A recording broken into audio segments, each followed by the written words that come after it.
পায়ের চোট পাওয়ার কারণে কোনোভাবেই নিজের পায়ে দাঁড়াতে না পারার ফলে এবার এক পর্যায়ে আয়ুষ নিজের সহযোগিতার হাত বাড়িয়ে দিল কুসুমের তরফে। হ্যাঁ বন্ধুরা, ভিডিওতে লাইক দিয়ে দেখতে থাকুন। যে মুহূর্তে কিনা ইন্দ্রাণী বকাঝকা শোনার পর যখন শঙ্কর কুসুমকে বকাঝকা করে বলতে থাকে যে তোকে আমার মেয়ে বলে পরিচয় দিতে না আমার জাস্ট ঘেন্না হচ্ছে, তুই বুঝতে পারছিস না যেভাবে কিনা ম্যাডাম বারবার করে বলেছিল তোকে যে তোর এই বাড়িতে আসা বারণ, তার বারণ অমান্য করার তোর এত বড় দুঃসাহস হয় কী করে? তুই এই সাহসটা পেয়েছিস কোথা থেকে বলতো কুসুম?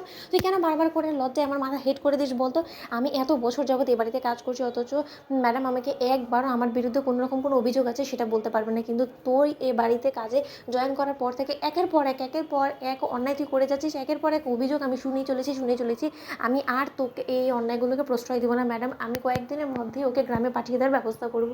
অন্যদিকে যখন এই কথা বলে এই শঙ্কর মাঝপথে ফেলে কুসুমকে চলে যায়, ঠিক সেই মুহূর্তে কুসুম নিজে যখন ওঠার চেষ্টা করতে থাকে এবং কুসুমের ছোটো ভাই যখন কুসুমকে ওঠানোর জন্য ছুটে আসে এবং বলতে থাকে যে চল দিদি আমি তোকে ওঠাচ্ছি, অন্যদিকে কুসুম যখন বলতে থাকে যে না রে ছোটো, আমি কোনোভাবে উঠতে পারছি না, নিজের পায়ে ভর করে আমি কোনো মতেই হাঁটতে পারবো না রে। অন্যদিকে কথা বলা মাত্রই যখন সেখানে আয়ুষ চলে আসে এবং কুসুমের তরফে হাত বাড়িয়ে বলতে থাকে যে চলো আমি বরঞ্চ তোমাকে হেল্প করে দিচ্ছি। অন্যদিকে যখন কুসুম আয়ুষকে বলতে থাকে যে না এবার যদি দেবীমা আবারও দেখে ফেলে আপনাকে আমাকে একসঙ্গে, তাহলে আর রক্ষে থাকবেন, আপনি শুধু বকা খাবেন কেন বলুন তো?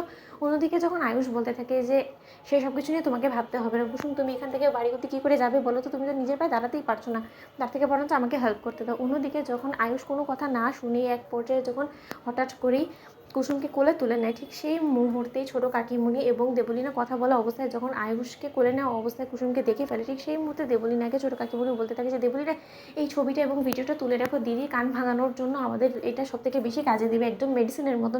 অন্যদিকে যখন দেবলীনা বলতে থাকে যে বাবা ইন্দ্রাণী গাঙ্গুলির ছেলে তো রীতিমতো এখন কাজের লোকের সঙ্গে ফুষ্টি করা শুরু করে দিয়েছে, কি রুচি, কি ক্লাসলেস হয়ে গিয়েছে এবার আয়ুষ্মান গাঙ্গুলি। অন্যদিকে এই কথা বলা মাত্রই যখন কুসুম বলতে থাকে যে আয়ুষ্মান বাবু আপনি আমাকে কোলে তুলে নিলেন কেন বলুন তো? এবার যদি কেউ দেখে ফেলে তাহলে রক্ষে থাকবে না। অন্যদিকে আয়ুষ বলতে থাকে যে চুপ থাকো, তোমাকে যদি এখন আমি হেঁটে সেখানে যেতে দিই তাহলে কাল আর তুমি বিছানা থেকে নিজে পা নামাতে পারবে? তার থেকে বরঞ্চ আমি যেটা করছি আমাকে সেটা করতে দাও, যদি আমাকে কেউ জিজ্ঞেসও করে ফেলে তার প্রয়োজনে উত্তর আমার কাছে আছে। অন্যদিকে সেখানে যখন ঈশান চলে আসে এবং এসে বলতে থাকে যে ভাইদা তুই এই কাজটা ভালো করেছিস, মেয়েটা হাঁটতে পারছে না, ব্যথা যন্ত্রণা, তোর জায়গায় আমি থাকলে তো আমি এক্স্যাক্টলি সেটাই করতাম, ভালোই হয়েছে যে তুই ওর দিকে সহযোগিতার হাত বাড়িয়ে দিচ্ছিস, কারণ হাজার হোক মেয়েটা তো আমাদেরকে হেল্প করতে যেয়ে এত বড় বিপদে পড়েছে। এবং ওই বদমাইশ দেবলীনা ওকে কী পরিমাণে চোটটা দিল দেখ ওকে পরদিন সকালবেলা আমি কীভাবে নাজেহাল করে ছাড়ি। অন্যদিকে কুসুম বলতে থাকে যে থাক ঈশানবাবু, দুহাত জোর করে অনুরোধ করছি, আমার জন্য আপনারা দু ভাই মিলে আর বাড়িতে কোনো রকম কোনো অশান্তি করবেন না।